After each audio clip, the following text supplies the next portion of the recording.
Genio, encantado de volverte a recibir en el programa. Y para hablar un poco de cuál es la perspectiva que tienen las cooperativas con ese anuncio de que OCDE está presionando para que paguen impuestos de la renta. Eh, una negociación complicada, porque ya las cooperativas pagan todo lo que son las cargas sociales, lógicamente, y que es bastante altas, ¿verdad? Y pagan un impuesto, digamos, a los dividendos, para hacerlo más sencillo, y un 10%, si no me equivoco, ¿no? Correcto.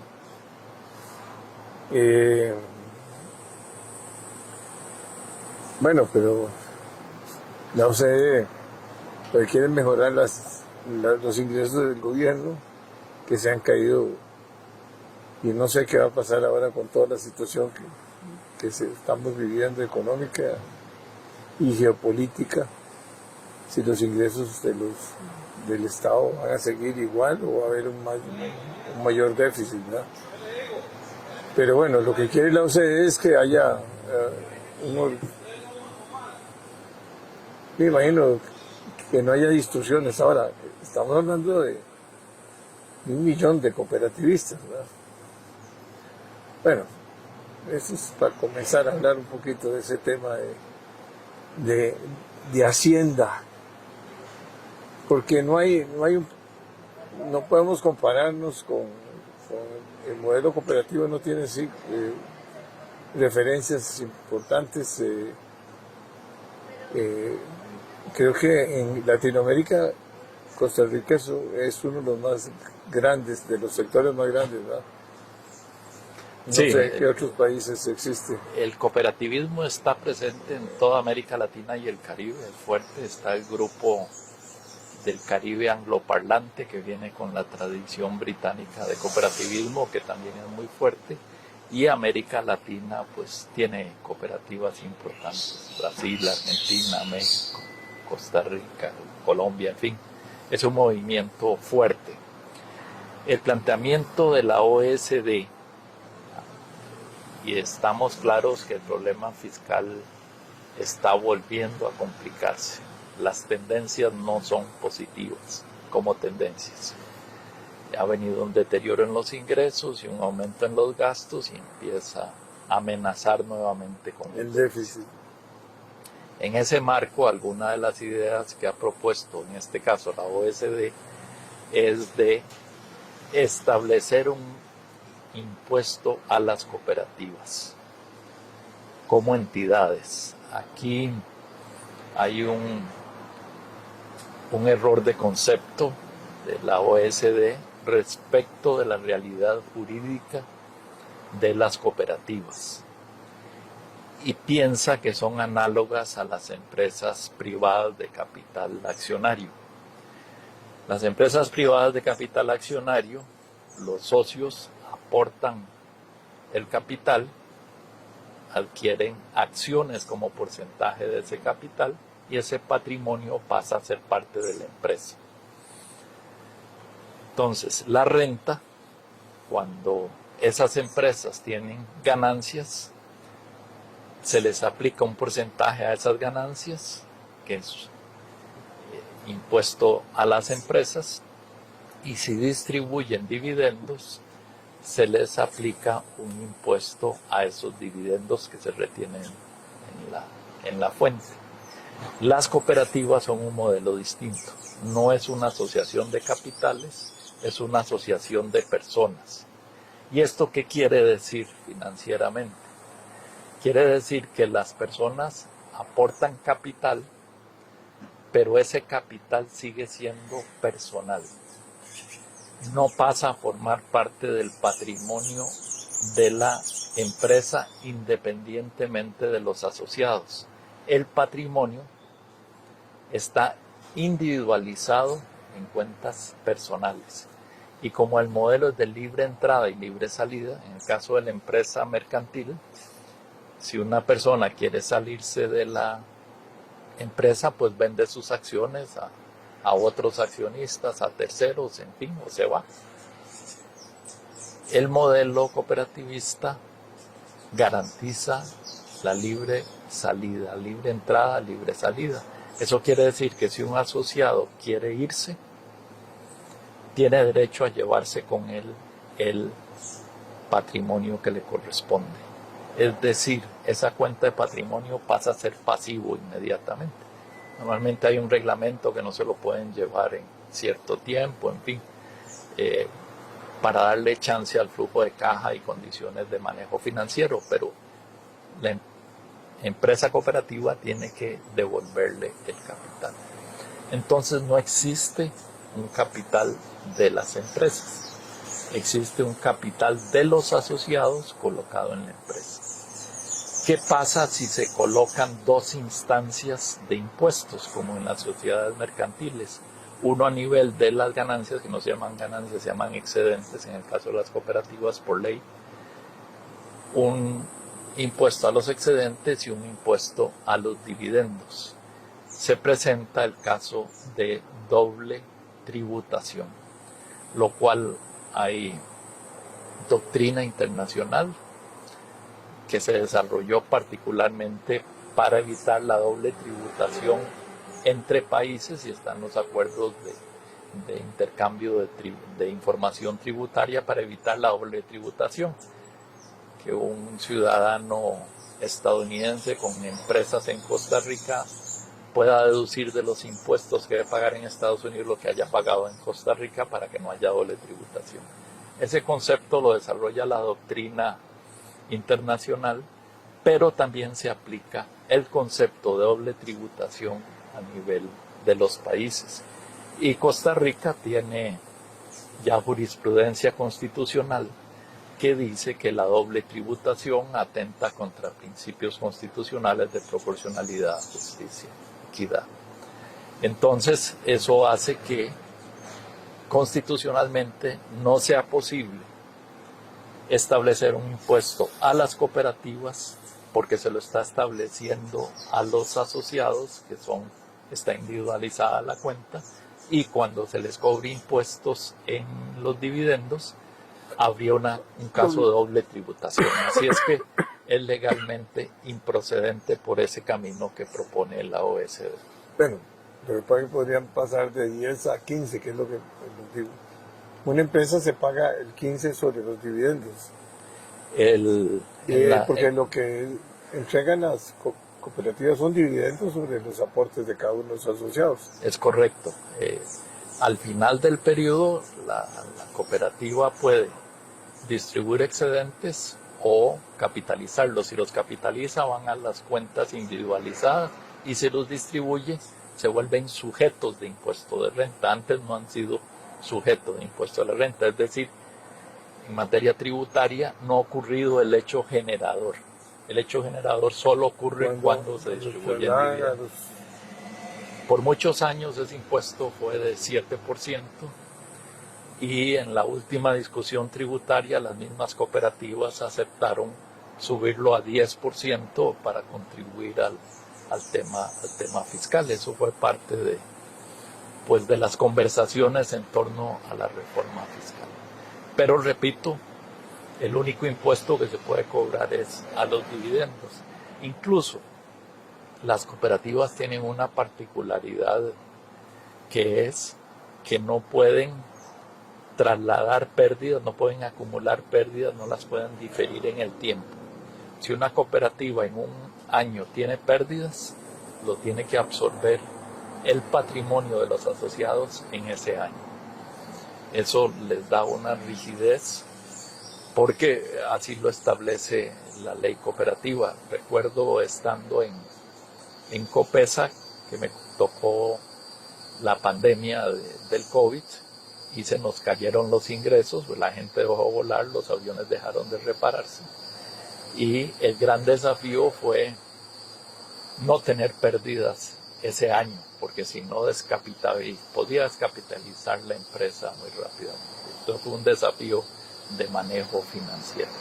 Pero lo digo para ilustrar el punto de que no se puede equiparar dos modelos empresariales distintos, con características distintas y no se pueden comparar para efectos fiscales, como lo hace la OECD en un razonamiento simplista, sin conocer tal vez en mayor profundidad las realidades jurídicas de los modelos.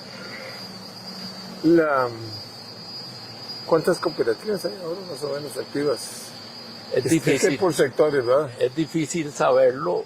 El último censo es de 2012. Hace años que debió haberse hecho un nuevo censo. Son 13 años, ¿verdad? Entonces estamos totalmente desactualizados. Estimaciones rápidas hablan de 1 millón de asociados, más de 600 cooperativas, pero son números estimados con base en información son el parcial. 7 o el 10% del PIB, ¿verdad? Tal vez más. Mucho más. Un estudio reciente del INCAE a las cooperativas del Frente Agrícola Agroindustrial, el Frente Agroindustrial Cooperativo, FAC. En ese estudio participan solo 12 cooperativas agroindustriales únicamente.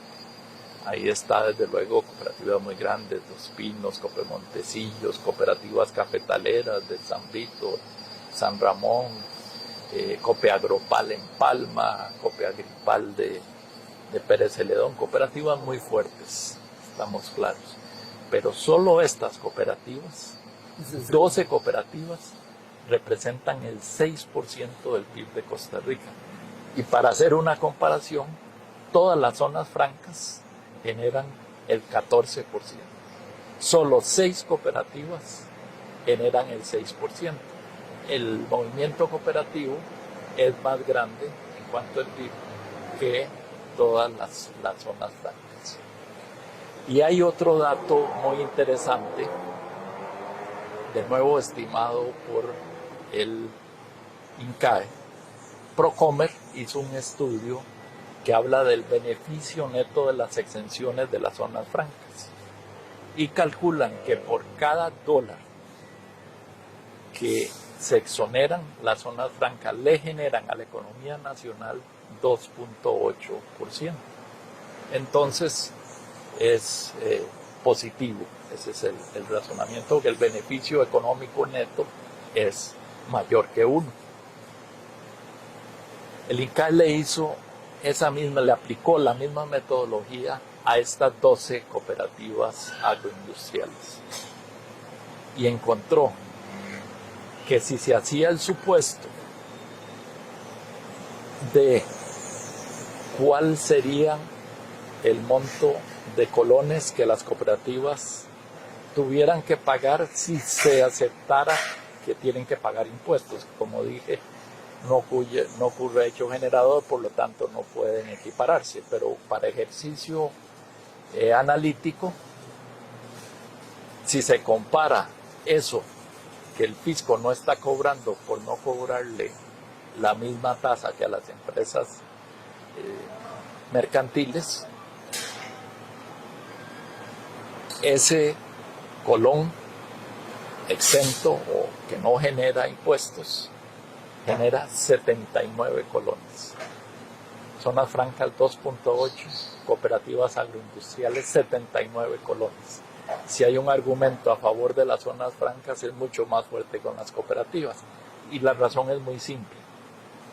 Las cooperativas tienen poco encadenamiento del resto de la economía, mientras que las cooperativas agroindustriales pues tienen grandes encadenamientos. Dos Pinos tiene 1.250 asociados, distribuye o paga diariamente, compra diariamente 500 millones de colones en leche. O sea, los encadenamientos con el sector productivo de las cooperativas agroindustriales es muchas veces más que el de las zonas francas. Entonces tienen un impacto económico enorme.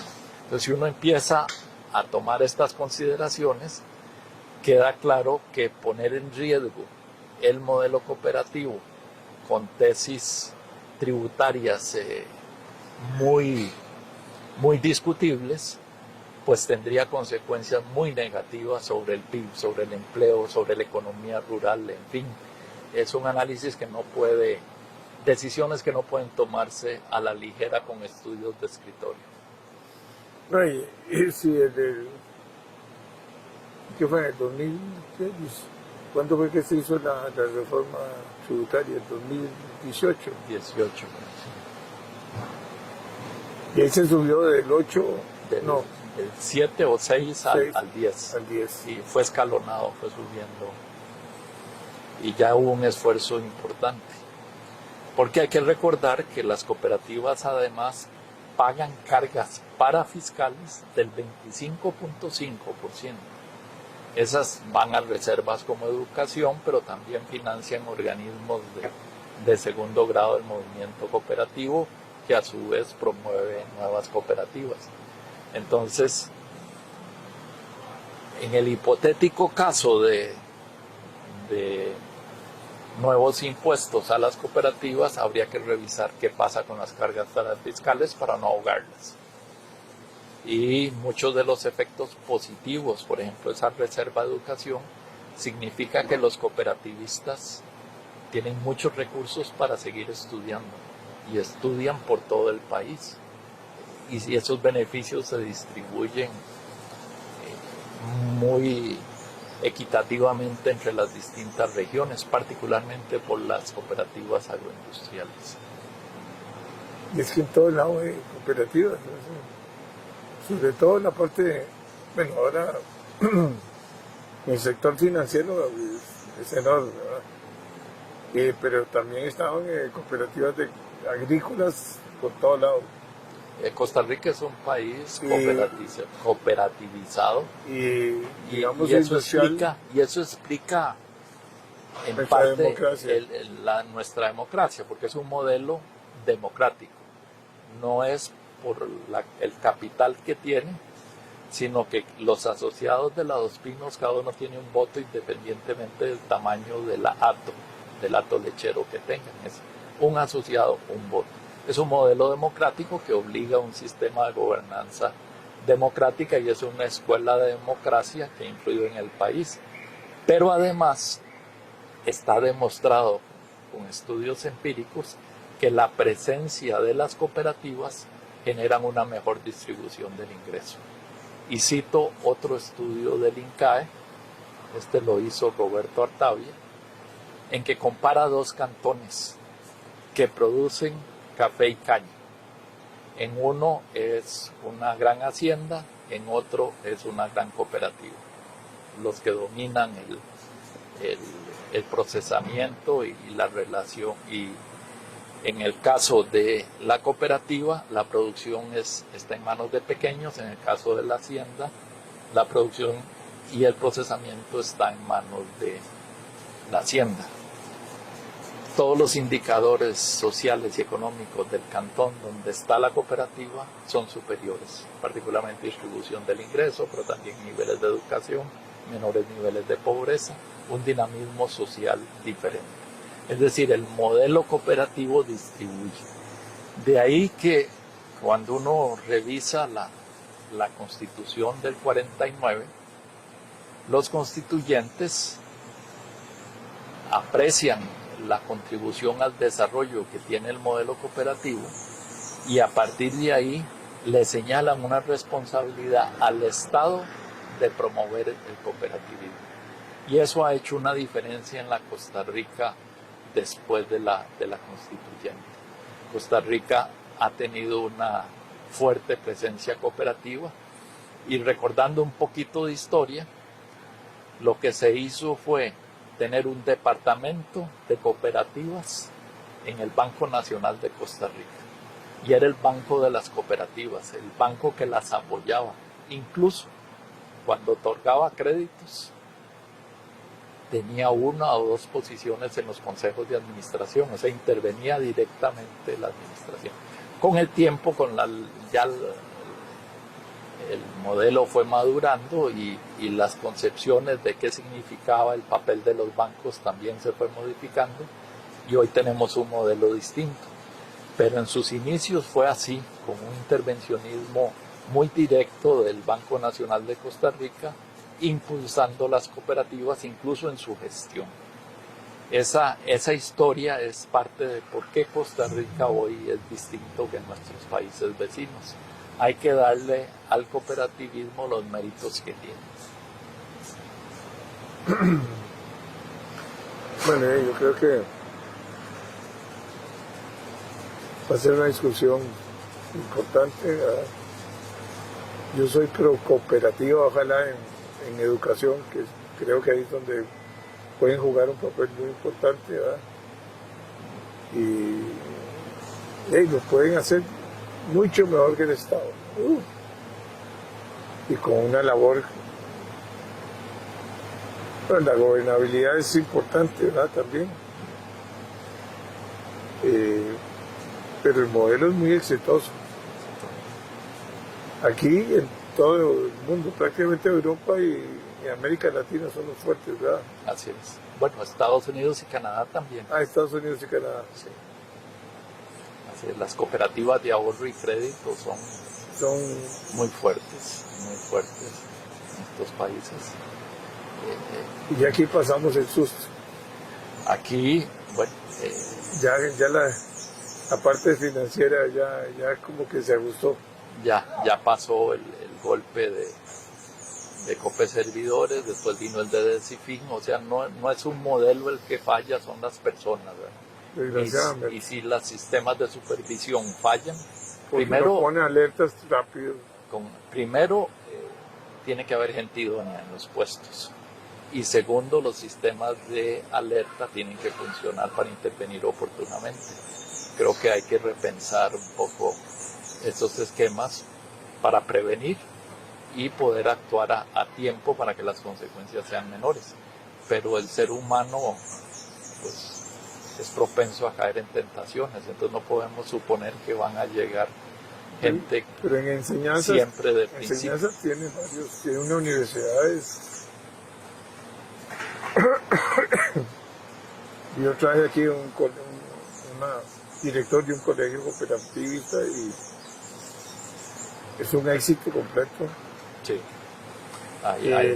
Ese modelo de las cooperativas en la parte educativa es para mí lo más importante. Muy importante, incluso hay una de las cooperativas de enseñanza que está asociada o vinculada con una red de cooperativas española que es muy fuerte en enseñanza.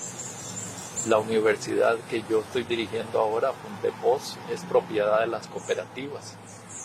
Y quiero decirte que de los cursos que más vendemos son cursos virtuales.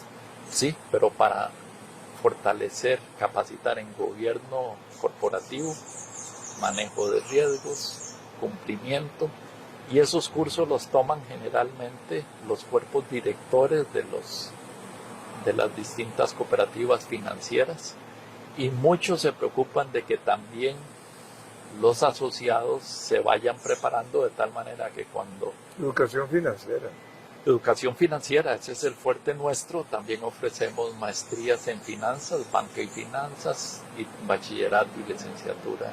Pero lo que queremos es, y nuestro rango de acción es el movimiento cooperativo, el número uno.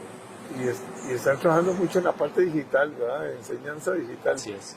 Y cómo, o sea, el modelo nuestro ya es totalmente digital, el modelo educativo, pero también cómo aplicar inteligencia artificial en el análisis de crédito, por ejemplo. Porque hay un desafío tecnológico en la gestión hoy en día. ¿Qué pasa con la inteligencia artificial? ¿Cómo la usamos de tal manera que potencie la capacidad y eficiencia de las organizaciones, particularmente las financieras, en donde los modelos de análisis de crédito se prestan mucho para aplicaciones de inteligencia artificial? Así es que en esa revolución estamos ayudando en el cambio. Venga, pero hay un reto que es la enseñanza pública. Ese es el reto más grande de las cooperativas. Porque los gobiernos locales, el MED, no va a poder jamás mejorar la enseñanza de este país. Unas estructuras muy rígidas, muy complicadas, muy burocratizadas. O sea, ellos deberían tener las grandes directrices, ¿verdad? Y controles y cosas, lo que quieras. Pero el modelo cooperativo con buena gobernanza y con buena, que ustedes pueden jugar un papel importante de ir generando esas pequeñas cooperativitas que agarren todo ese montón de escuelas que están por todos lados y Eso solas, es, ¿verdad? esa es una gran posibilidad que tenemos de aplicar el modelo cooperativo a la gestión de la educación, pero las políticas públicas de educación tenemos que revisarlas. Todas. Porque no podemos seguir con el modelo actual. Y esa es la tragedia de la democracia, de Todo. la desigualdad. La raíz de nuestros problemas sociales hoy es la crisis de la educación Estás pública. invitado al foro del Reto Siglo XXI del libro, que lo vamos a lanzar ahora el 22 de este mes. Muchas gracias. Y yo creo en ese reto, en el reto de que haya un liderazgo de las cooperativas, y en este caso pues algunas universidades cooperativas, solo hay una, creo. Solo hay una. Y haga el trabajo de ir formando y formando gente y que se vayan haciendo esas cooperativas con un protocolo y lógicamente escogiendo muy bien a gente y quitar esa inamovilidad y pedir rendimiento de cuentas pero ya eso es otro programa. De acuerdo, Jorge, eso da para mucho. Bueno, muchas gracias.